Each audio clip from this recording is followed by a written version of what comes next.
Hey guys, Alex and Dad from 7th Hour Films back again with Doctor Who. Last time around we had the Lazarus Experiment. What was that one about? Not the greatest of episodes. It had a great potential. This Dr. Lazarus was trying to figure out a way to rejuvenate himself. Wasn't really, raising from the dead, but essentially giving himself a chance at being younger again and growing old and so forth. And of course, there are all sorts of comparisons to the Doctor Who by this time is 900 to 1,000 years old. But something goes wrong with the DNA, and this is where I thought it went off the track. It turned him into some kind of half insect, half crustacean type thing, which, in my opinion, should have been more simian, more of an ape-like creature. That would have been more believable since it was, reverting to human DNA. I suppose we have some, shareable DNA with insects, but I can't imagine what those are. Anyway, and of course it all blows up in his face, and that's pretty much the end of it. So, yeah.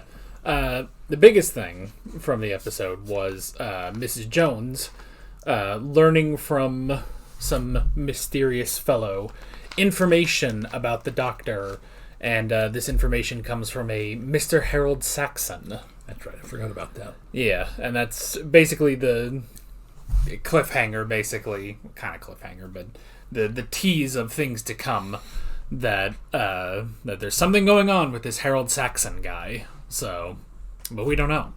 I mean, we know. He doesn't know. I don't know. We're not supposed to know at this point. So, the audience in general does not know, but this is kind of, in the early 2000s, this was a trend in a lot of different shows where they begin what we know of as now season arcs, where they're hinted. It's like the Bad Wolf thing earlier with Rose. Yeah. And of course, Classic Who did that with the whole Black and White Guardians, even though the stories in that whole arc literally had nothing to do with each other. Oh, yeah. But yeah, this idea of planting some early hints about something, and then as the season goes on, it gets bigger and bigger, so that you can have a huge finale at the end of the season.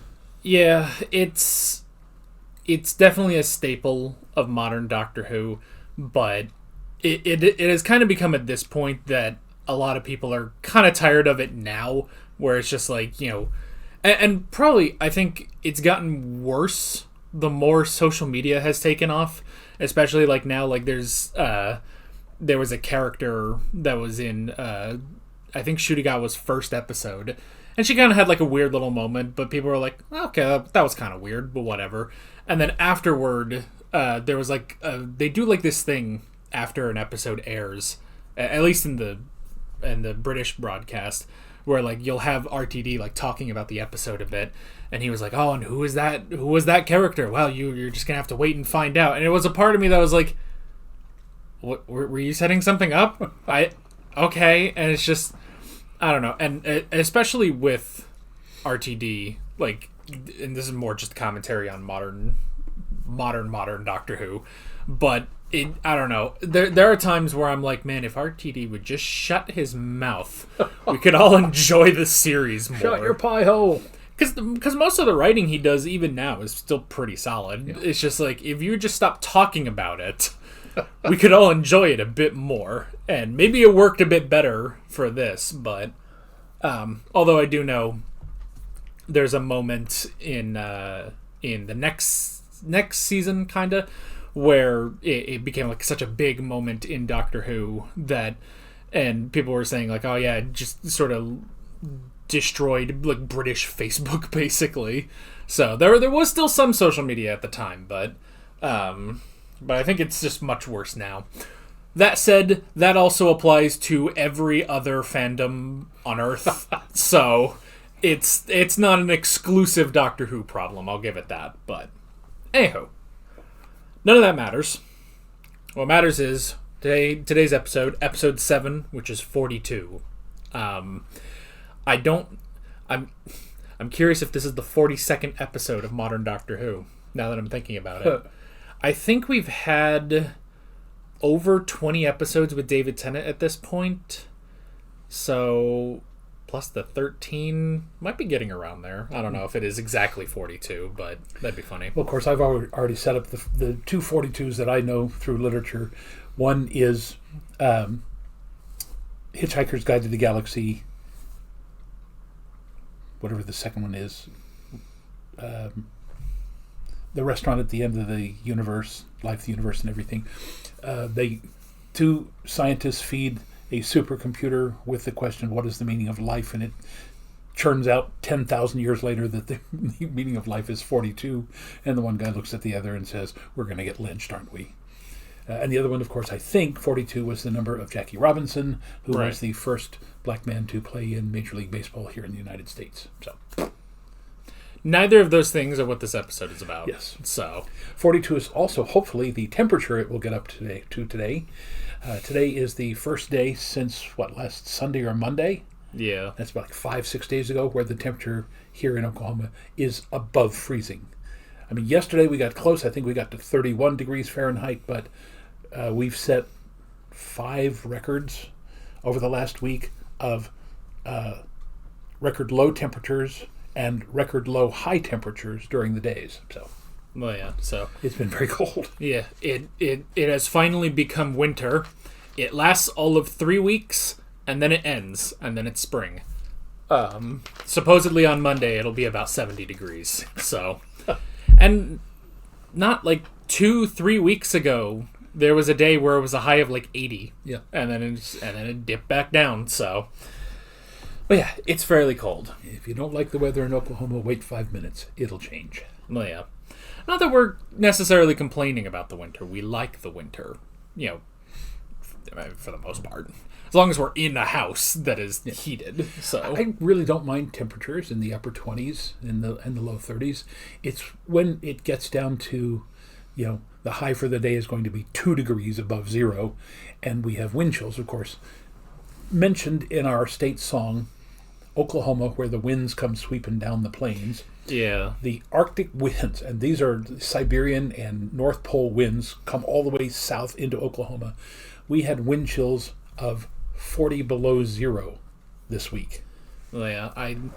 I was at a Target this week, and I was coming out, and I had my coat on, obviously, and as I was going through Target, I was like, man, I'm getting kind of warm now. And I was like, but I know the second I walk out that door, I'm going to be freezing. And sure enough, I did. And as I was pushing the cart back to my car, I suddenly realized I don't have my gloves on. And it hurt. And a fun fact about me is if I can park far away, I do park far away. So my hands hurt like hell once I finally got back to my car. But it was a whole thing. Anywho, that it? That's it. Let's watch 42. Let's watch 42. Distress signal clocking on. 42 minutes until we crash into the sun.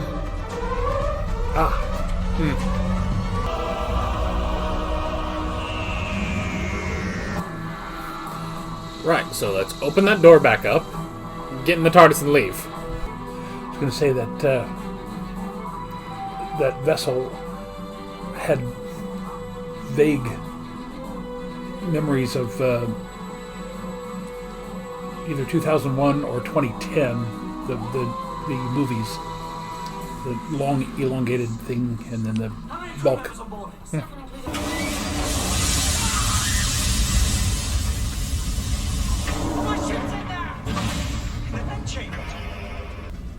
We fix the engines, we steer the ship away from the sun. Simple. Engineering down here, is it? Yes. Impact in 40:26. About 2 minutes past while the intro was playing. You're a long way from home, Martha. Half a universe away. Yeah, feels it. And you're still using energy scoops for fusion, hasn't that been out? Not yet. We're due to upgrade next docking. Impact in 34:31. We were talking for 6 minutes. Any number that reduces to 1 when you take the sum of the square of its digits and continue iterating until it yields 1 is a happy number. Any number that doesn't isn't. A happy prime is a number that's both happy and prime. Now type it in. I don't know, talk about dumbing down. Don't they teach recreational mathematics anymore? Ugh. Keep moving fast as you can. And Martha, be careful. There may be something else on board the ship. Anytime you want to unnerve me, feel free. Thanks. Classical music. Who had the most pre-download number ones? Elvis Presley or the Beatles? How are we supposed to know that? I don't know. I am a bit busy. All right, they'll ask someone else. Now, where was I? Here comes the sun. No, resources. So. I told him. Picard. Impact into Mum, please, not now. I need you to look something up on the internet. Do it yourself. You've got a computer. Oh, just do it, will you? Everything's fine. How are you? Please.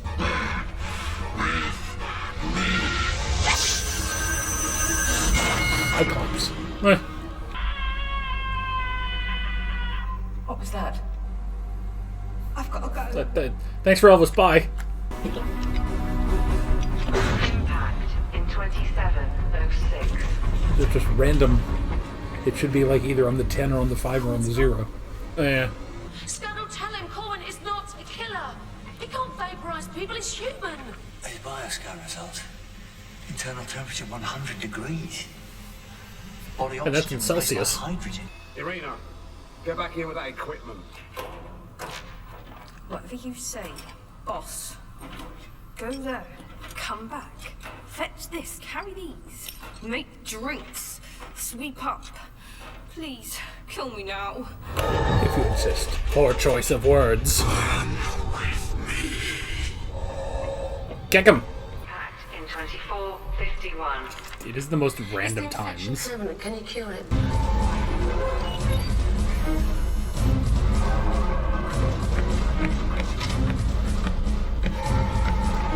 Into the Jeffries tube. Or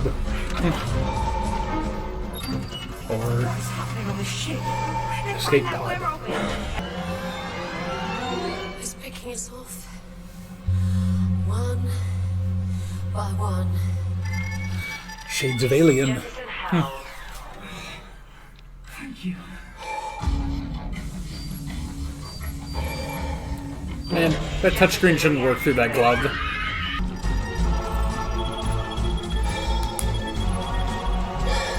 That's it now! Drop kick him.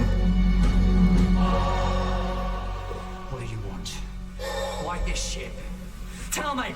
Jefferson activated. So why did that work? I can't stop it. I can't stop it! What do you mean it's my fault? It's your fault. Now burn with me. Oh, good job.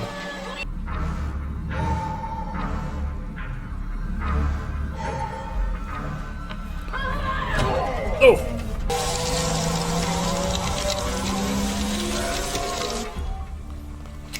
Good job. Do this. I better go. No, Martha, wait. You gotta keep going. We need the location.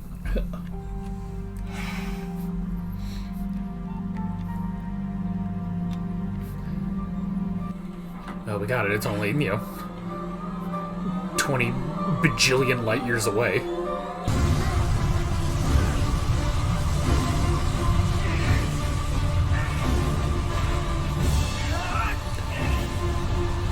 Note to self.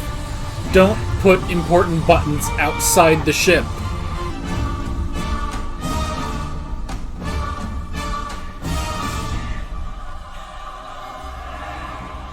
Don't look directly at the sun. That sun's alive. A living organism. They scooped out its heart, used it for fuel, and now it's screaming. What's your favourite colour? You know, it's the question. Purple. Good choice. What did I say? Orange? Come on! Stay calm. You saved me, now I return the favour. Just believe in me. It's bloody kill me! That's enough. I've got you. Yeah. Get to it. Not the time for bedside manner.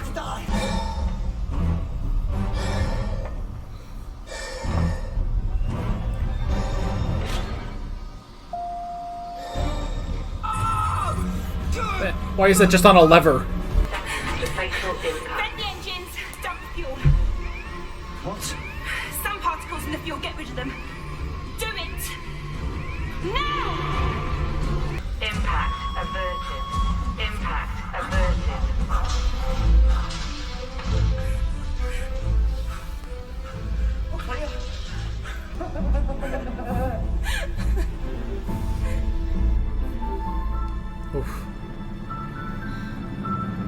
Does that count as a sunburn? No chance I'll see you again? Not really. It was nice. Not dying with you.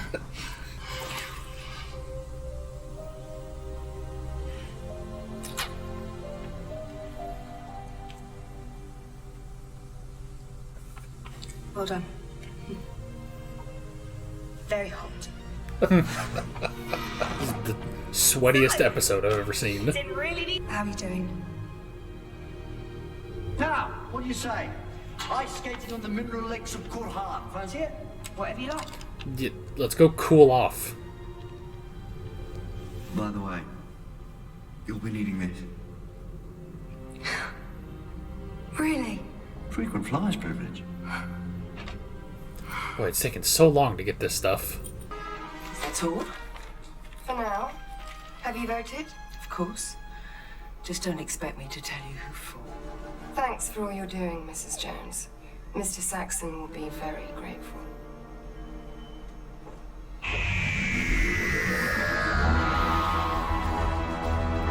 Alrighty. Now, I can't remember when this happened, but there was an American TV series called 24. And what happened during the season is that each episode was 1 hour in a 24-hour day. And it literally took place in real time. And so 42, I imagine, is the number of minutes in this episode. So Yeah. it's literally taking place in real time while we're watching it. Yeah, I mean, vaguely. I don't think the clock that they kept cutting to quite added up. Maybe it did, I don't know. But yeah, it is around a 42-minute episode, so... But that was the most unmemorable episode of Season 3. Well, I mean, it's got shades of Alien in it. Except that, instead of a xenomorph, it's got, a living organism that could make its way into humans, a parasite. But essentially the parasite is saying, you took part of us and now we want it back. And again, it seems to me that if they could talk, they could simply say, here's the problem. I mean, yes, they were mad at the humans because humans take what they want and never ask. But they could just say, you don't understand. We are, this is a sentient being. You've literally taken part of my skin or my organs or my heart, whatever, and we need you to put it back. If you will do that, we will let you go and you can warn other people never to do this again. But leaving it open like that, it means that other incredibly stupid beings, not just humans, but people from other planets and other systems as well, would not understand never to go back to this place. This is not like what was it, Talos 4 in Star Trek, where that was the original pilot and they were trying to manipulate the humans and everything, and basically Talos 4 was then placed off limits to the entire Federation of Planets because nobody ever wanted to interact with that race again. And the same thing could have been done there. I mean, sure, we'd have no story. It wouldn't be as much drama, but, it's science fiction, so. It does kind of feel like an old Next Gen episode. Yeah. And kind of like an early season Next Generation episode of they find this thing, this ship that's kind of crashing. They try to save it, and then, the monsters end up on the Enterprise, and they're going around until they finally figure out the sun is alive, and then Picard does a official nobody goes near this sun. Or at least nobody... I mean, I guess the thing is that technically that it shouldn't happen again because they specifically had a fusion scoop on their ship, and that was already illegal. Yeah. So in theory, even if a different ship passes by here, they shouldn't skim off the top of this star, basically. Yeah. So now, here's the other thing, and again, I know this is being incredibly... I like the episode. I mean, it's got a lot of action in it. That's great. But this is mid-season. This is not the end of the season, so we know the Doctor's not going to die. He's not going to regenerate mid-season. Yeah. We know Martha is not going to be burned up in the middle of the season. So it takes some of the tension out of that when you understand that what they're trying to get you to believe is not going to happen. Yeah. And you know, and again, there are very few movies or TV shows that can get away with things like that. I remember when we watched the movie 1776, we were going, "Oh my God, they're never going to sign the Declaration of Independence." You know, there's too much stuff going on, and the South is going to revolt. And we went, they signed the Declaration of Independence. Yeah. We know what. So, you need to build up some kind of suspense there, and you know, if he had given Martha the key before and said, "If something happens to me, take this because the TARDIS will take you home," you know, that might have led us to believe, hey, wait a minute, maybe he's not going to survive this. So again, I enjoyed the episode. You know, not a whole lot of characterizations in it. It's literally entirely action with a moral. You know, don't take stuff that doesn't belong to you. Yeah. But there are some elements of it that could have been tightened up to make it just a little more, well, less predictable, I guess. Yeah. I mean, it's just the difficulty with a premise like that. It's kind of similar with the Clone Wars, where it's like, you know, you start watching the Clone Wars and it's like, okay, well, I've seen episode 3. So it's like, so we got Obi-Wan, we got Yoda, we got Anakin. It's like, okay, well, they're all going to be fine because they're in episode 3. And it's like, so what do you do about that? It's like, well, you can still write a lot of good stories around them, but then you introduce a character like Ahsoka, and it's like, well, she's not in episode 3. So I have no idea what's going to happen to Ahsoka. So, unless you watch it now, and then you know, well, I know Ahsoka comes back because they keep bringing her back, but that's a whole different story. So, but yeah, I think the other thing with this episode is it's too much like the Impossible Planet 2-parter from last season, where it's like, you know, we're on this place that seems to be crashing into this, you know, stellar event, and there's these like demon things possessing people going around, and it's just like, but that one, you know, that one was more about, you know, the creep factor. You know, they had the Ood being possessed and stuff like that, and all this tie into the devil, and it's all like, what was happening, and it's so strange.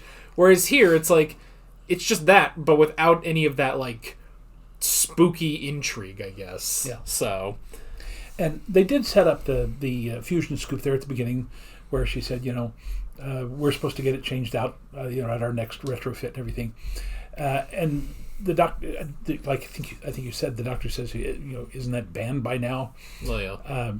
But they could have, if they'd made a little bit more of that, about saying, you know, yes, it's dodgy, you know, it's sketchy, it's technically illegal, but you know, they needed something that caused them to do that. I mean, if they didn't scoop out part of the sun, were they not going to be able to finish their mission? They didn't set that up well enough, I didn't think, to make us say, when the two guys keep saying, you know, McConnell or McDonald, whatever, it's your fault, you know, we don't understand. It's, you know, you have to go back and go, oh, wait a minute.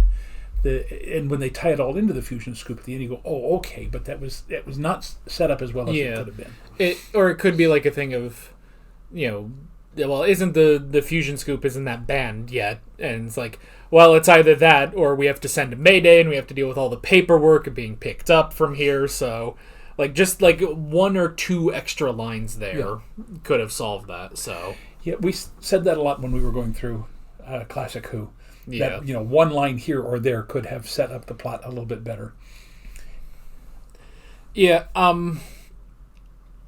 As for the other stuff for the episode, I mean, we have more teasing of this whole Mr. Saxon thing, and now they're listening in on, which it does kind of beg the question: what are they trying to achieve with her calling or her talking to Martha on the phone? Because A, she didn't call Martha. Martha happened to call her a couple times. And B, if they already know who the doctor is, again, it's like, you know, normally when you have that, it's like, well, we're getting like their location, where are they at and stuff. But if it just says, you know, 20 trillion light years away in a different time, it's just like, none of that works. So it's just like, I'm not exactly sure what they were getting out of those phone calls. Yeah. But and they never did establish the crew was actually from Earth, did they? I mean, other than the sun creature calling them humans, or he called them humans. Yeah. So, we don't know. Were they actually from the Earth, from our solar system, or were they, some other humanoid people from somewhere else? Yeah. Now, one thing, because it's made me think about it, when they bring up the question of who has the most, sales pre-download, Elvis or the Beatles, which I guess it's a good thing that Martha called, because I would have just said the Beatles. I would have just assumed it was the Beatles.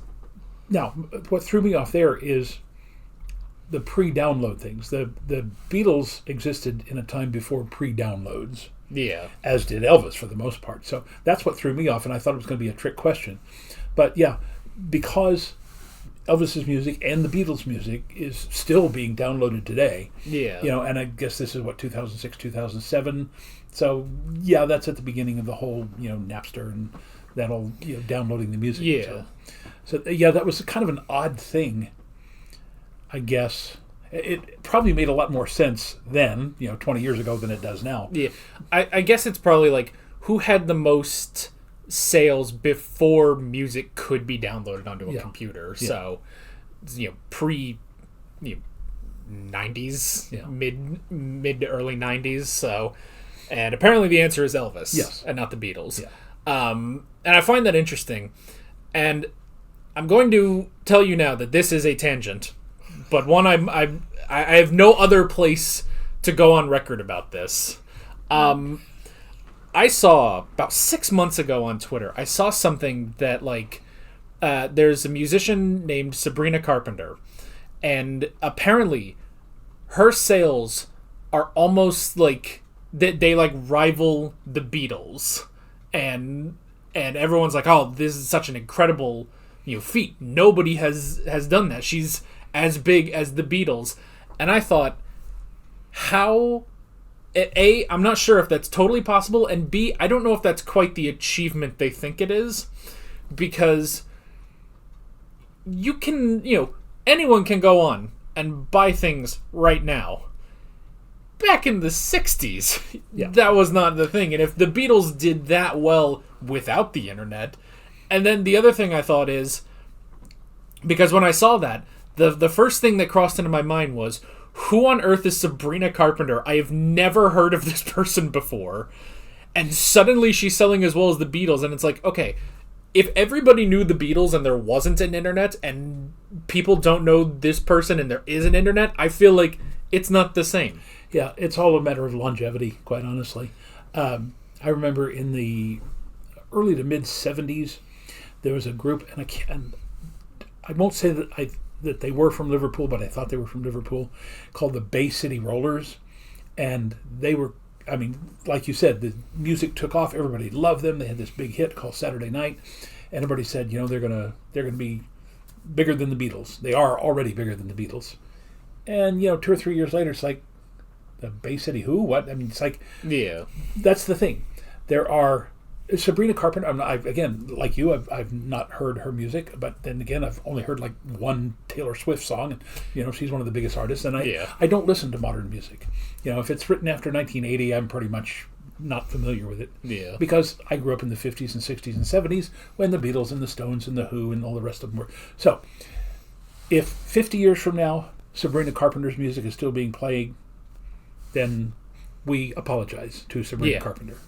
But there are a lot of artists today who are selling very, very quickly, but I don't know specifically that their music will last the way that early 60s British invasion music did. Because the thing is, they changed music. They changed the music industry.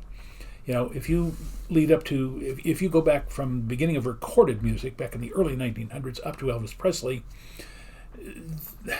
there was no way that anybody was going to reach that kind of fame. Elvis changed the business, along with Chuck Berry and some of those other artists, B.B. King. But then when the Beatles came along and the Stones, the Rolling Stones came along, they changed it to a point where it would never go back to the way it was before. And I don't see anybody nowadays doing that to music. They are building on top of the success of these earlier groups and single artists, but I don't know that they're changing the music the way it was changed back in the early 60s. Yeah. And it's the thing, too, of, like, with the whole thing of, like, well, she's selling as, you know, as well as the Beatles. She's doing as well as them. It's like, if that was about Taylor Swift, I'd probably buy it a bit more. Because I've heard about Taylor Swift for, like, at least 10 years now. Yeah. But again, it's just the thing of, like, I've never heard of this person before this tweet that she's doing as well as the Beatles. And here, and again, this will be added on to the apology to Sabrina Carpenter in the future, probably. But if I can put on my tinfoil hat really quickly for a completely baseless conspiracy theory, I don't think she's real. I don't think Sabrina Carpenter is real. I think people are gaslighting the rest of us on Twitter that she's actually real, and that they're using the new AI technologies to form Sabrina Carpenter, and she's not actually real. Now, obviously that's not true. But the first time I thought of that, it just made me laugh. Yeah. So I just kind of keep thinking about that every time I see her. I'm like, I don't know. I think just a group of 1 million people got together and we're like, we're going to gaslight the rest of the world. So, but I know she did she was at like the Grammys. Grammys just recently. Yeah, recently. And she was there, and there were a lot of people talking about her performance, I guess, on there. So obviously she's real. It's just funny. It's just funny to think about that. That it's like, you know, it's like the perfect timing of, like, I've never heard of her before, these incredible accolades she's gotten, and right at the time that AI is really taking off, and it's like, you know what, I wouldn't be surprised. It's obviously not her, but I wouldn't be surprised if a company tried to do that. Which is weird, because technically they already have, because there's a sort of, I guess, digital singer called Hatsune Miku, and I don't know how to explain this to you in a very short and succinct way. Maybe the comments can, but it's essentially just a fake singer who's very popular, doesn't get into any controversies because she's not a real person. I think she performed on Letterman one time, a long time ago, but she is just a digital... she's got like blue hair. She looks like an anime girl and everything, and so she already is a digital singer. But I'm just surprised that no company has tried that, or maybe a company will with all this AI garbage that's happening. Now, long before there was AI, again, this would have been early 1980s, and in fact, it's kind of parodied in Back to the Future Part 2. The whole concept of Max Headroom, who was supposedly a digital character. It was actually an actor who wore a rubber mask, and then they simply digitized all the film of him. But there's also a lot of controversies. There was a duo called Milli Vanilli who had a couple of huge hits, and then it came out that they weren't actually singing their own music, that they literally hired these two guys who were singers, but they weren't that great. And all the records that they put out by Milli Vanilli were actually sung by other artists. And they only found this out because in a concert or something, some kind of appearance, they were singing along, and the music track cut out, and they were going, they were still mouthing the words, but there was no sound. And there was a huge scandal, and they had won a Grammy for Best New Artist or something like that, and the Grammy was rescinded, or they had to give it back, something like that. So, yes, there have been fake musicians in the last 50 years, all sorts of people trying to take advantage of their popularity. So it does not surprise me that there's a digital anime girl. At least with Hatsune Miku, which I don't know if this was on anyone's bingo card for today that we would end up talking about Hatsune Miku, but at least they just present outright, here is this digital singer. So, do you need a minute? They got you too much? Wow. Okay, I'm good. Anyway, you come for Doctor Who. You stay for the in-depth discussions about Hatsune Miku. Tinfoil hat discussion. It's Sabrina Carpenter. So, anyway. Oh my. All I'm saying is, there is a non-zero chance that she is an AI. And if it ever comes out, I'm just going to, I have it now on record. However, if that never comes out, that's obviously totally fine. I don't even believe it. It's just funny to think about. So, see, this is the nice thing, is when we present conspiracy theories, A, they don't matter, and B, they're just immediately false. When other people present conspiracy theories, that's a problem for, like, our world. Anyway, it's a decent episode. Anyway. So what's coming up? Did we cover everything? Pretty much. I mean, yeah, I will admit the videos have been getting a little shorter recently and I bet you on this one it will be too, because normally I do about 15 minutes worth of the reaction. I'm barely getting 10 minutes out of our reactions nowadays because we're just not talking as much. Yeah. And there were some moments where it's like, I should say something. And I was like, I don't know what to say exactly about what just happened on screen, other than just making some dumb joke. But Well, there was one other thought that I had while it was going on, and again, didn't say it then. And again, I've talked about the comparisons, the parallels to the Alien film. But I just thought, I bet the Doctor Who set dressers had a great time with this one, because instead of the, stuff where they were on New Earth and everything, looks marvelous and wonderful, and here, I mean, this is like Alien. This is a freighter. It's a cargo ship. Yeah. And you got pipes and steam and dirt and grime on the floor and this, that, and the other thing. So I would be willing to bet that the guys went, oh, hey, this got a chance to really, do something different for a change. Yeah, and it felt too like, some of the corridors, like in some episodes with the Impossible Planet, like you can tell it's like, okay, they built these corridors and they're obviously just going through the same corridor like 50 times, and then they go to a different room that they built. Whereas here, it's like, there were only like maybe 1 or 2 rooms where I was like, they probably built that set. Everything else, it's like, they probably just went down into the basement of some place. Because like, the engineering area felt actually pretty open. So it's like they probably just went down to a boiler room that was decently big, and then just put a bunch of sci-fi tubes and stuff on the walls, and it's like, there we go, now it works. So I did at least like that. It was a bit more open than a normal Doctor Who ship in distress set. So, and who wrote that one? Was that Davis or Chibnall? That was Chibnall, actually. We've watched like 4 episodes now that have all been Chris Chibnall, which is interesting. All of them varying in different qualities. So, because on Torchwood we had Day One, which was Chibnall. We had Cyberwoman, and then recently, last week, we reacted to Countryside, which was also him. And now we have this. So, Chibnall, and we'll get to this more when we get into his actual era of Doctor Who. Chibnall is an interesting writer, to say the least.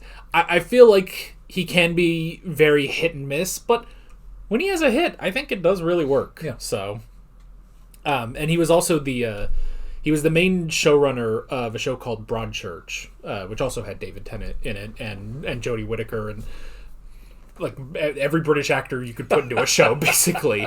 And it was a really, really good show. Yeah. So I don't subscribe to the whole, everything Chibnall touches turns to garbage. I'm not a part of. I'm not with that part of the fandom. So, anyway, now that we have talked 10% about the episode and 90% about nothing else, I guess that should probably be where we end it for today.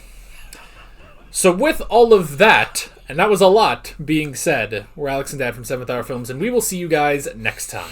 Take care. Alright guys, thanks for watching this video. There's a bunch of links on screen if you want to go click around any of those. There's a playlist with all of our modern Doctor Who reactions, as well as another playlist with every Doctor Who reaction that's on the channel. There's also a subscribe button and a Patreon button on screen, as well as other links in the description if you want to go check out any of those. And we'll probably start a merch thing so you can get your own 7th Hour Films tinfoil hats. Exactly. With branding.